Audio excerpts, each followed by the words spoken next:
শুভ সকাল। প্রতিদিনের pre market আপডেটে আপনাদের স্বাগতম।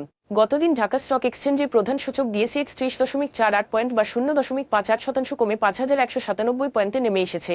মার্কেট টার্নওভার দাঁড়িয়েছে 606 কোটি টাকা, যা আগের কার্যদিবসের তুলনায় 14.42% বেশি। আন্তর্জাতিক মুদ্রা তহবিল আইএমএফ বাংলাদেশের 2025-26 অর্থবছরের জিডিপি প্রবৃদ্ধির পূর্বাভাস 5.4% থেকে কমিয়ে 4.9% করেছে।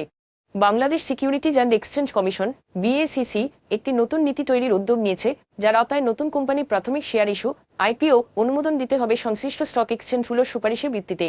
বাংলাদেশ ব্যাংক বৈদেশিক মুদ্রার রিজার্ভ পুনর্গঠন ও বিনিময় হার স্থিতিশীল রাখতে 6টি বাণিজ্যিক ব্যাংক থেকে অতিরিক্ত 38 মিলিয়ন মার্কিন ডলার ক্রয় করেছে। রাজনৈতিক উত্তেজনা ও অর্থনৈতিক অনিশ্চয়তার কারণে বিদেশি বিনিয়োগকারীরা আবারও বাংলাদেশের শেয়ারবাজার থেকে মূলধন প্রত্যাহার করছে। রাজনৈতিক উত্তেজনায় বিনিয়োগকারীদের আস্থায় প্রভাব ফেলেছে। এখন এ পর্যন্তই, ধন্যবাদ।